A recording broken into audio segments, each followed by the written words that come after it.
Hello नन्ही जान, कैसे हो आप सभी? आई होप बहुत बढ़िया होगे और पढ़ाई बहुत अच्छे तरीके से कर रहे होगे। जैसे कि बैकग्राउंड में लिखे हुए हैं चारों पॉइंट्स आपके, इसे पहले क्लियर कर देते हैं। पहले की वीडियोस में भी बात हो चुकी है, एक्सपेरिमेंट से साथ भी बात हो चुकी है, लेकिन दोबारा से एक बार जल्दी जल्दी में स्टार्ट करते हैं। तो सबसे पहला एक्सपेरिमेंट है matters are too tiny in size, तो उसको प्रूव करें।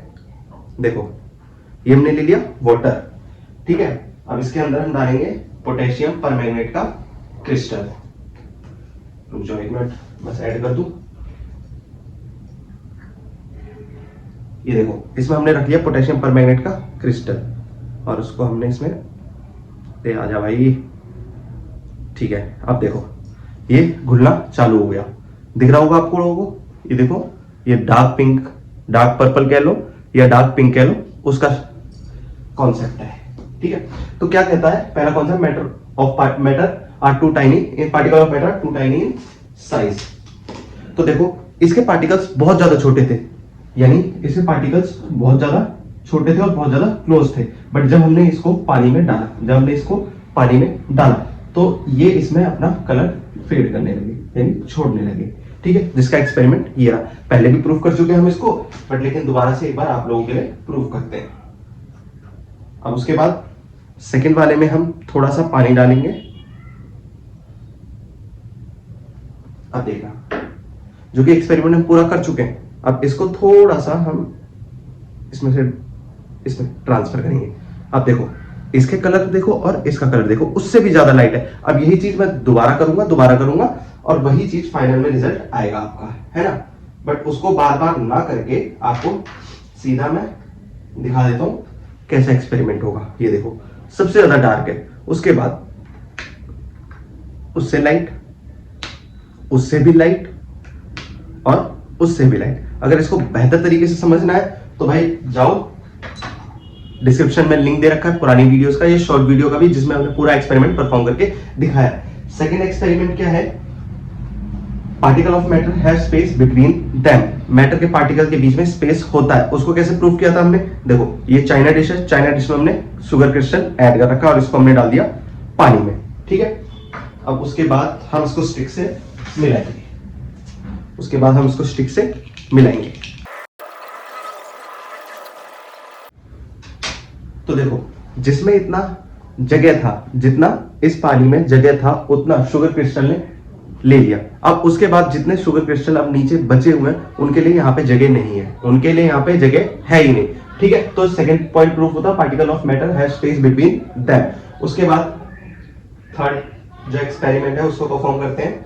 इसमें क्या बोला गया है, particle of matter are continuously moving. Particle of matter क्या है, मूव करते रहते हैं कंटिन्यूअसली। उसके लिए यहाँ पे हमने पोलन ग्रेन का यूज किया है। ये देखो ये हमने पोलन ग्रेन का यूज किया। अब इसको नॉर्मली नेक आइज से बस हम ये कह सकते हैं कि भैया पानी मूव कर रहा है, तो इस वजह से वो भी मूव कर रहा है। बट आप माइक्रोस्कोप से देखेंगे तो आपको दिखने को मिलेगा, अगर आप पानी को रोक भी देंगे तो भी ये पार्टिकल ऑफ मैटर जो है मूव करते हुए आपको दिखेंगे, ठीक है। ये तीनों कॉन्सेप्ट पूरे हो गए। अब लास्ट पे, particle of matter attract each other but the magnitude of force of attraction between particle is different. इसको भैया कैसे प्रूव करोगे, तो बच्चा हमारे पास मार्कर है, लेट सपोज इस मार्कर को हम इसकी दुनिया में घुस के देखते हैं, हम इसकी दुनिया में आ रहे हैं। अभी मार्कर हमने इसको जूम कर लिया, ये जूम करके इतना दिख गया, इसके अंदर छोटे छोटे पार्टिकल्स हैं, इसके अंदर छोटे छोटे पार्टिकल्स हैं, ठीक है। ये पूरा पार्टिकल से मिलके बना हुआ है, ओके, ठीक है।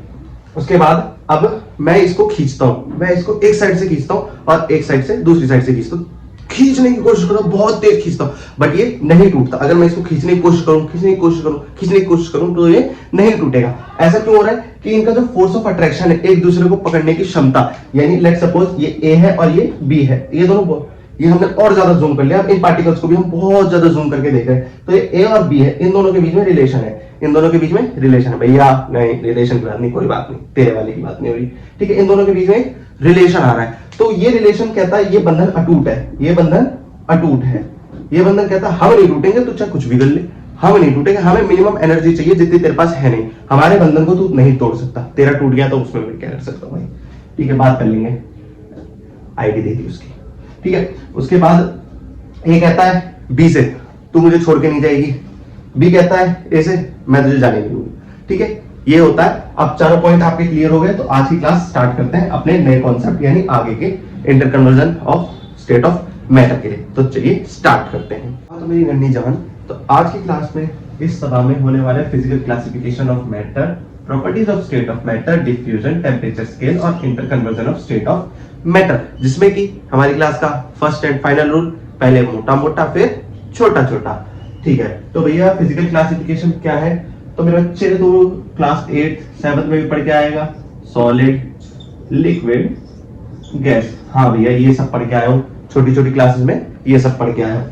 ठीक है, तो सॉलिड, लिक्विड और गैस के बारे में मैं तुझे बताऊं। सॉलिड क्या होता है, लिक्विड क्या होता है और गैस क्या होता है, इनकी एग्जैक्ट डेफिनेशन तो नहीं बता सकते बट कोशिश करेंगे समझाने की। तो देख, सबसे पहले सॉलिड की बात करते हैं। ठीक है, सबसे पहले सॉलिड की बात करते हैं। ये है सॉलिड। सॉलिड एक ऐसा सब्सटेंस है, सॉलिड एक ऐसा सब्सटेंस है जिसके एटम्स आपस में बहुत ज्यादा फोर्स ऑफ अट्रैक्शन दिखाते हैं, जिसके एटम आपस में बहुत ज्यादा फोर्स ऑफ अट्रैक्शन दिखाते हैं। अच्छा भैया, फोर्स ऑफ अट्रैक्शन मतलब क्या होता है? मैं बताता हूं, रुक जाओ। देखो ऐसे ही पूरे में बन जाएगा। ठीक है भैया, फोर्स ऑफ अट्रैक्शन क्या होता है? फोर्स ऑफ अट्रैक्शन ऐसा बच्चे, जैसे तुझे देख के या तू उसे देख के लट्टू हो जाता है ना, ठीक ऐसा ही एटम को एटम देखकर लट्टू हो जाएगा और उसके पीछे भागा दौड़ा चला जाएगा और उसके साथ रिलेशन बनाने की कोशिश करेगा। तू भी चाहता है कि वो तेरे साथ एकदम अच्छे से रिलेशन में रहे, तुम दोनों की बॉन्डिंग यानी भरत मिलाप बहुत अच्छा रहे, कोई उसमें बीच में आके फूट डाले तो भी ना टूटे। समझ गया? हाँ भैया अब समझ में आया। भैया ऐसे पढ़ाई करो, ऐसे समझ में आता है। तो सॉलिड क्या है? ऐसा सब्सटेंस जिसका फोर्स ऑफ अट्रैक्शन, जिसके एटम, लेट्स सपोज आयरन ले लो, तो आयरन का जो फोर्स ऑफ अट्रैक्शन है बहुत ज्यादा है। आयरन का पीस उठाओ, उसको तोड़ के दिखाओ, नहीं टूटेगा भैया, नहीं टूटेगा, हमें पता है। हाँ ठीक है, समझ में आया? ओके, फिर लिक्विड। भैया लिक्विड तो मेरे बच्चे जो सॉलिड है, जो सॉलिड नहीं है वो लिक्विड है। क्या भैया क्या फालतू की बकवास कर रहे हो? गैस भी तो हो सकता है, बिल्कुल गैस हो सकता है। तो सॉलिड में फोर्स ऑफ अट्रैक्शन सबसे ज्यादा रहता है, फोर्स ऑफ अट्रैक्शन सबसे ज्यादा रहता है। लिक्विड में एज कंपेयर टू सॉलिड कम फोर्स ऑफ अट्रैक्शन रहता है। लिक्विड में एज कंपेयर टू सॉलिड कम फोर्स ऑफ अट्रैक्शन होता है। भैया क्यों? बेटा अगर फोर्स ऑफ अट्रैक्शन ज्यादा होगा तो वो सॉलिड नहीं बन जाएगा। हाँ भैया समझ में आ गया। ठीक है, उसके बाद गैस। गैस में सबसे कम फोर्स ऑफ अट्रैक्शन होता है। गैस में सबसे कम फोर्स ऑफ अट्रैक्शन होता है। भैया कैसे? तू अपने कमरे में खड़ा है बेटा, तेरे आसपास carbon dioxide, nitrogen, oxygen, sulphur dioxide, कितनी ना जाने अनगिनत गैसें हैं, ठीक है तेरे आसपास। तू लेकिन उनसे टकरा तो नहीं रहा, वो तेरे से टकरा रही है। हाँ भैया टकराती है, वो बाद में की बात है। ठीक है, वो तेरे से टकरा रही है, क्या तुझे चोट पहुंचा रही है? नहीं भैया, वो चोट मेरे को नहीं पहुंचा रही है ना। तो इसीलिए हम कहते हैं कि गैस का जो फोर्स ऑफ अट्रैक्शन है, अभी यही मैं तुझे आयरन की रॉड दे मारूं, एक खींच के मारूं आयरन की रॉड, तुझे चोट लगेगी? हाँ भैया कैसी बात कर रहे हो, खून बह जाएगा, डॉक्टर के पास जाना पड़ जाएगा, खर्चा पड़ जाएगा। हाँ तो ऐसे। लेकिन अगर मैं तुझे करूं ऐसे गैस लूं, ऐसे समेटा मैंने और ऐसे मार दिया, क्या तुझे लगेगी? नहीं भैया नहीं लगेगी। सही कह रहे हो, अब समझ में आ गया, फील आ गया क्या बात करना चाह रहे हो। ठीक है, बट बेटा सॉलिड, लिक्विड, गैस तू बचपन से पढ़ के आता है, तू बचपन से पढ़ते हुए आता है। एक आता है प्लाज्मा और एक आता है बोस आइंस्टाइन कंडेंसेट। ये दो तू बस नाम याद कर ले, तेरे टॉपिक में नहीं है बट थोड़ा एक्स्ट्रा ज्ञान, थोड़ा एक्स्ट्रा ज्ञान। वैसे तो 22 स्टेट ऑफ मैटर होते हैं, 22 स्टेट ऑफ मैटर, बट हमें पढ़ने कितने हैं? सिर्फ 3। ठीक है, प्लाज्मा और बीईसी। तो बीईसी क्या है बच्चे, ये ध्यान रखियो, इसमें हमारे इंडियन साइंटिस्ट का बहुत बड़ा रोल है, जिनका नाम है बोस और आइंस। जब बोस ने ये थ्योरी लिखी थी तो इस थ्योरी को उन लोगों ने माना नहीं था। किसने? हमारे आसपास के लोगों ने। देखो इंडिया में ये चीज है, अगर तुम कुछ अच्छा करना चाहते हो तो तुम्हारे दिमाग में सबसे पहले ये आता है कि 4 लोग क्या कहेंगे, और वो 4 लोग इतने घटिया होते हैं कि वो तुमको मोटिवेट करते ही नहीं है। बट जब उन्होंने थ्योरी बताई तो आइंस्टाइन ने उस थ्योरी को देखा और उन्होंने बोला जी बोस साहब आप बहुत ठीक कह रहे थे, यही बात है। ठीक है, प्लाज्मा और बोस आइंस्टाइन कंडेंसेट, ये 2 नाम याद रखना मेरी तरफ से। ठीक है, उसके बाद properties of state of matter. ये क्या है? देख बेटा, वो सब्सटेंस यानी मैटर जो है रिजिड है, ठोस है, या उसको हम दबा सकते हैं यानी कंप्रेस कर सकते हैं, इन सब की बात होती है किसमें, प्रॉपर्टीज में उसकी। डिफ्यूजन क्या है, अभी जब हम लोग एक्सपेरिमेंट परफॉर्म कर रहे थे तो मैंने पोटेशियम परमैंगनेट का क्रिस्टल वाटर में डाला, मैंने पोटेशियम परमैंगनेट का क्रिस्टल वाटर में डाला और वो उसमें घुल गया, उसी प्रोसेस को क्या कहते हैं, डिफ्यूजन कहते हैं, यानी डिफ्यूज होना। ठीक है, और नॉर्मल भाषा में समझ कि हाई कंसंट्रेशन से किसी सब्सटेंस का हाई कंसंट्रेशन, यानी किसी गैस का हाई कंसंट्रेशन से लो कंसंट्रेशन पे जाना, लो कंसंट्रेशन पर जाना, वो क्या कहलाता है, डिफ्यूजन कहलाता है। भैया कंसंट्रेशन मुझे समझ में नहीं आती तो मेरे बच्चे सुन, कंसंट्रेशन क्या होता है, जब तू किसी पानी की, जैसे लेट सपोज ये वाटर है और तुझे शिकंजी बनानी है, तुझे क्या बनानी है, शिकंजी बनानी है, तो तू इसमें क्या डालेगा, भैया इसमें ग्लूकोज डालूंगा, नहीं ग्लूकोज नहीं तो भैया इसमें शुगर डालूंगा, हाँ ठीक है, भैया इसमें लेमन डालूंगा, ठीक है, भैया इसमें सॉल्ट डालूंगा, ठीक है, ये चीज करके तो उसके क्या बढ़ा रहा है, उसकी कंसंट्रेशन बढ़ा रहा है। 11th में इसको बहुत अच्छे से बात करें कंसंट्रेशन क्या होता है, बट तू यहाँ पे उसकी क्या बढ़ा रहा है, कंसंट्रेशन, यानी उसमें मिलावट कर रहा है। तेरी सरल भाषा में मिलावट, कंसंट्रेशन का क्या मतलब है, मिलावट, यानी 2-3 चीजों को एक चीज में मिलाना, वो क्या कहलाता है, उसकी कंसंट्रेशन कहलाता है। ठीक है भैया, समझ में आ गया। तो किसी भी पार्टिकल का हाई कंसंट्रेशन से लो कंसंट्रेशन पर जाना क्या कहलाता है, आपका डिफ्यूजन कहलाता है। ठीक है, उसके बाद हम पढ़ते हैं टेम्परेचर स्केल। टेम्परेचर स्केल क्या होता है भैया, ऐसा स्केल जो हमारा तापमान मापता है। ठीक है, तो इसमें आप पढ़ते हो सेल्सियस, इसको आप बोलते हो डिग्री सेल्सियस, फ़ारेनहाइट,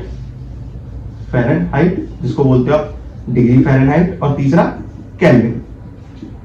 तीसरा क्या है, केल्विन। तो केल्विन जो है आपका एसआई है। केल्विन क्या है, SI, unit of temperature scale. भैया एसआई क्या होता है बेटा, standard international unit, standard international unit, जो कि अगर मैं यहां पे बात करूं, इंडिया में हम किसी भी चीज को केजी में तौलते हैं, है ना, इंडिया में किसी चीज को केजी में तौला जाता है और वही केले को दर्जन में गिना जाता है। बट अमेरिका चले जाओ, किसी और देश चले जाओ, वहां पे बनानास को आप किस में करते हो, केजी में मेजर करते हो। तो इसी चीज को देखते हुए सारे साइंटिस्टों ने अपनी बैठक बुलाई और बैठक में बोला भाई एक ऐसी ऐसी चीज बनानी है हमें जिसे हर देश का हर साइंटिस्ट, हर लोग फॉलो करें। ठीक है, तो उन्होंने बोला कि भाई डिग्री सेल्सियस मेरे यहाँ पे कुछ और है, फ़ारेनहाइट मेरे यहाँ पे कुछ और है, केल्विन हम ऐसी स्टैंडर्ड यूनिट बना देते हैं जो कि पूरे ब्रह्मांड में, यानी all over India, all over world, kelvin की वैल्यू सेम रहेगी। ठीक है, इतना समझ में आया? ओके भैया, समझ में आ गया। इसका हम टेम्परेचर स्केल के बारे में पढ़ेंगे कि डिग्री सेल्सियस से फ़ारेनहाइट में कैसे चेंज करेंगे, फ़ारेनहाइट से केल्विन में कैसे जाएंगे। ठीक है, फिर inter conversion of state of matter, अर्थात कि सॉलिड से तू लिक्विड कैसे बन सकता है, लिक्विड से तू गैस कैसे बन सकता है, या गैस से तू सॉलिड लिक्विड कैसे बन सकता है, लिक्विड से सॉलिड कैसे बन सकता है, यानी इंटर कन्वर्जन, कन्वर्जन होना, बदलाव होना, किसका, स्टेट ऑफ मैटर का। स्टेट ऑफ मैटर हमने कितना पढ़ा, सॉलिड, लिक्विड और गैस। अब तुझे छोटा छोटा नहीं पर मोटा मोटा चैप्टर के बारे में समझ में आ गया क्या क्या तुझे पढ़ना है। अब तुझे कॉपी में कैसे करना है वो लिखवाया जाएगा कि तुझे अपने नोट्स कैसे प्रिपेयर करने। ठीक है, तो चलिए अब आते हैं हम अपने नोट्स वाले फॉर्मेट पे।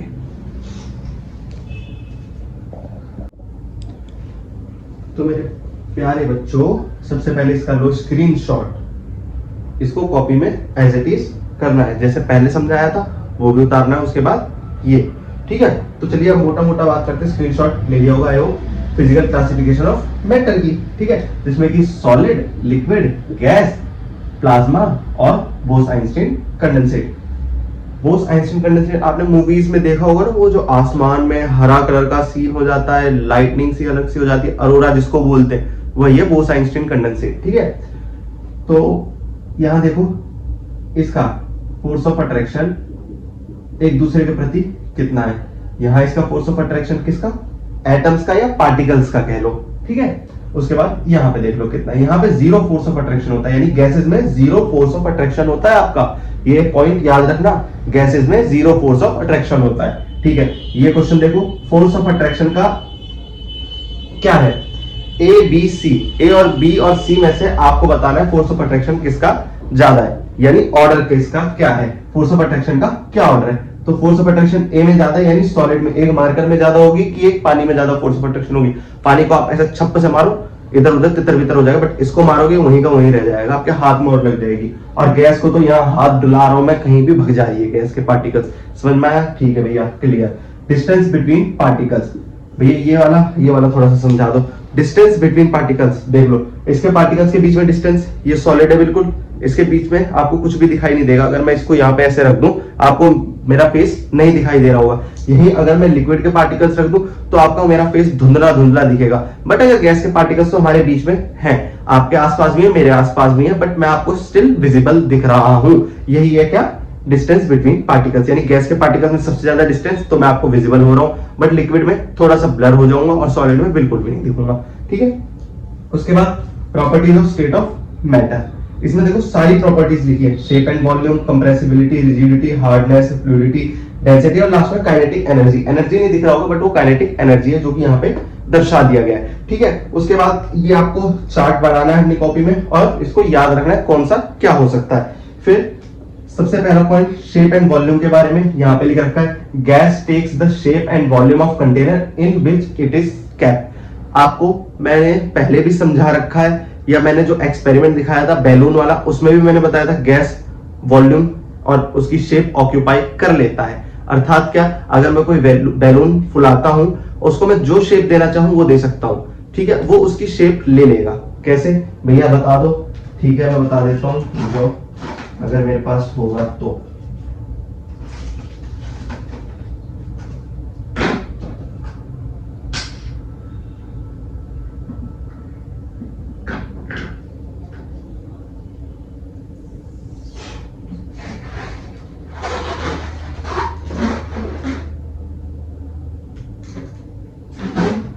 देखो इस बैलून की शेप देखो, इसको मैंने पहले से ही पन्नी में रख रखा था, इसकी वजह से इसकी शेप पन्नी की, उस पन्नी की शेप की जैसी हो चुकी है ना।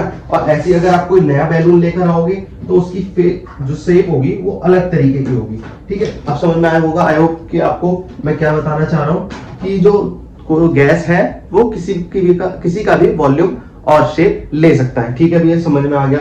फिर कंप्रेसिबिलिटी क्या होता है? It is the measurement of how much the volume of a substance, especially gases, can reduce under application of compressive force। भैया क्या हो गया, कुछ समझ में नहीं आया। ये क्या एक मेजरमेंट है, आपको मापना है। भैया किसको मापना है? कि आप गैस को कितना दबा सकते हो, आप गैस को कितना दबा सकते हो। भैया ये समझ में नहीं आया कि गैस को हम दबा कैसे सकते हैं, ये दबा दिया भैया?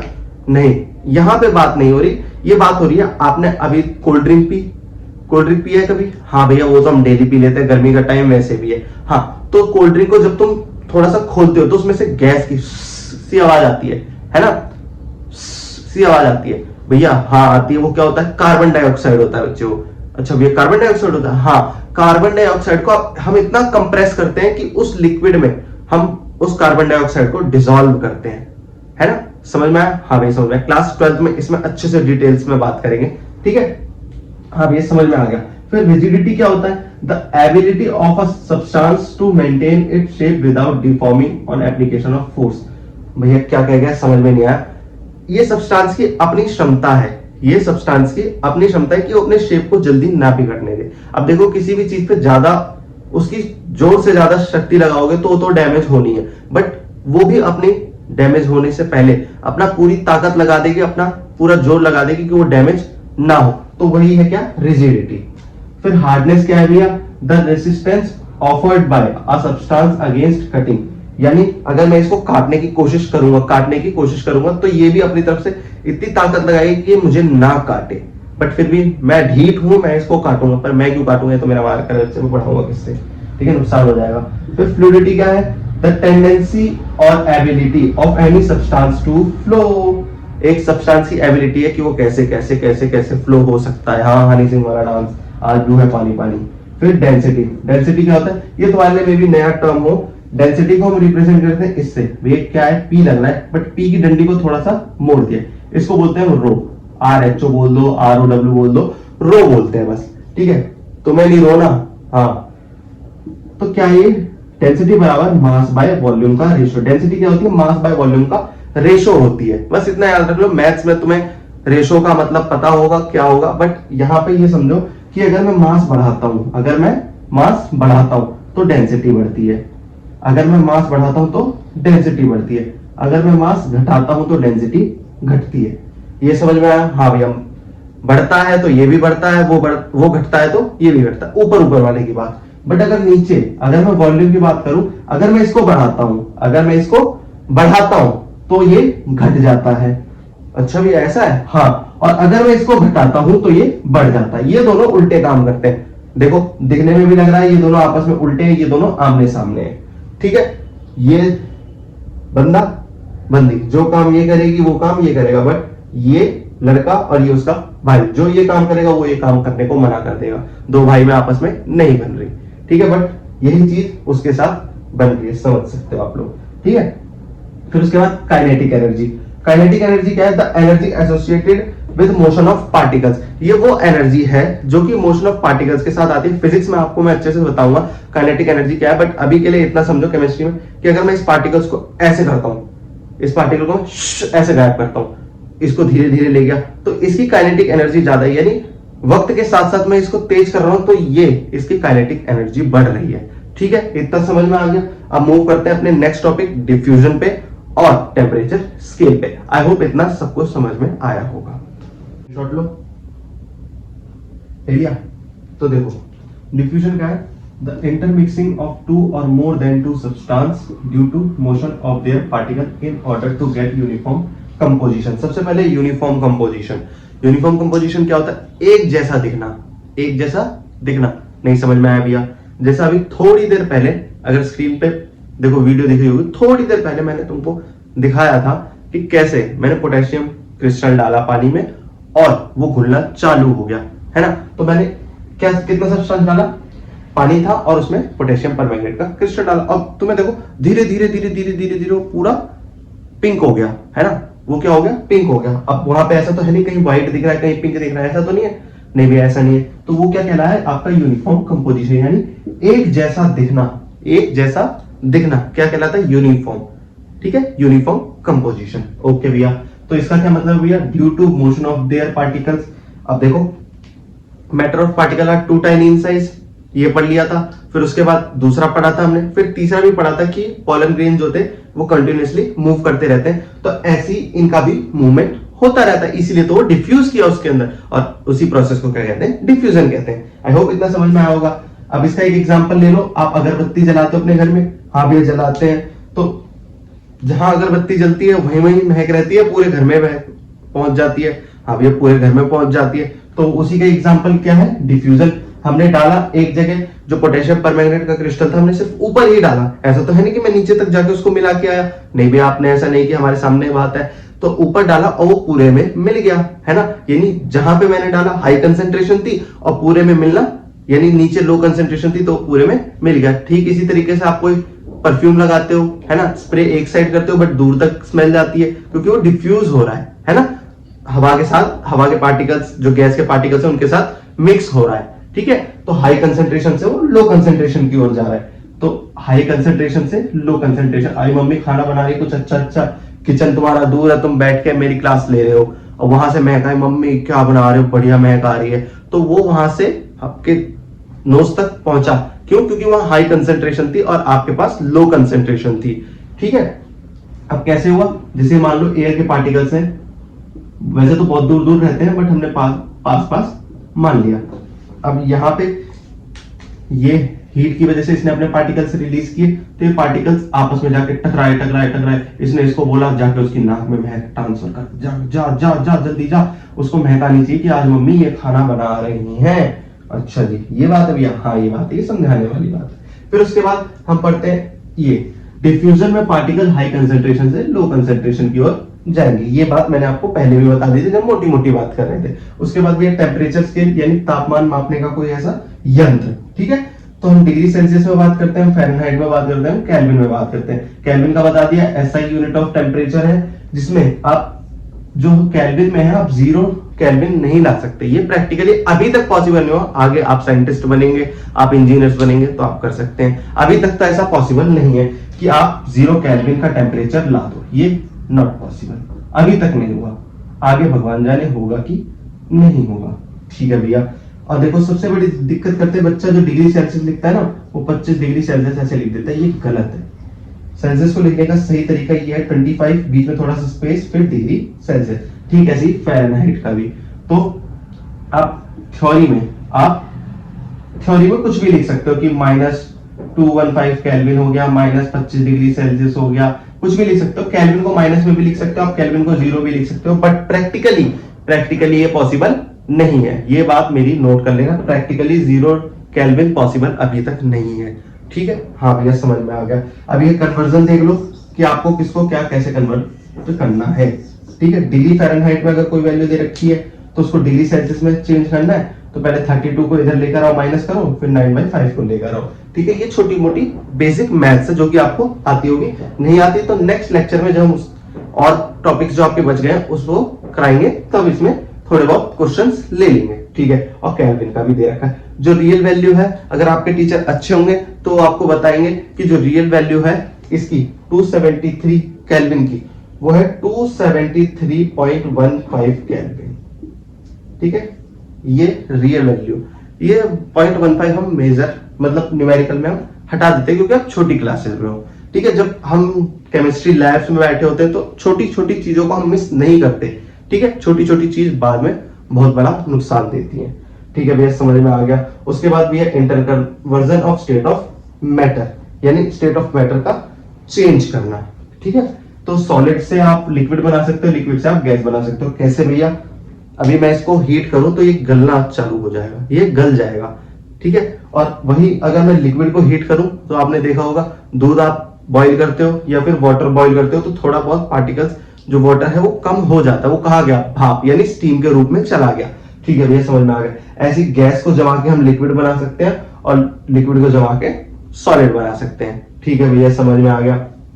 फिर उसके बाद ये मेन कन्वर्जन है जो आपको अपने दिमाग में और अपनी कॉपी दोनों में बैठानी है। अगर मैं सॉलिड से कोई चीज लिक्विड में ले जा रहा हूं तो प्रोसेस क्या कहलाएगी? मेल्टिंग या फिर फ्यूजन। ठीक है, अगर कोई चीज मैं लिक्विड से सॉलिड में ला रहा हूं तो सॉलिडिफिकेशन और फ्रीजिंग। यहां पे अगर आपको दिख नहीं रहा होगा तो मैं बोल भी रहा हूं, मेल्टिंग और फ्यूजन, सॉलिड से लिक्विड।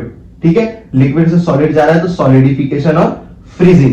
ठीक है, तो आपसे क्वेश्चन आ सकता है एग्जाम में, what is melting, what is fusion? The conversion of matter of particles from solid to liquid, that is known as melting or fusion. ऐसी आप डेफिनेशन बना सकते हैं। आप इतने बड़े हो चुके हैं कि खुद से डेफिनेशन बना सकते हो। और साइंस की अच्छी बात यह है कि आपका जो ग्रामर पोर्शन है उससे आपका कोई लिंक नहीं होता, आपके दिमाग में जो भी आ रहा है, बट इतना भी गलत नहीं लिखना।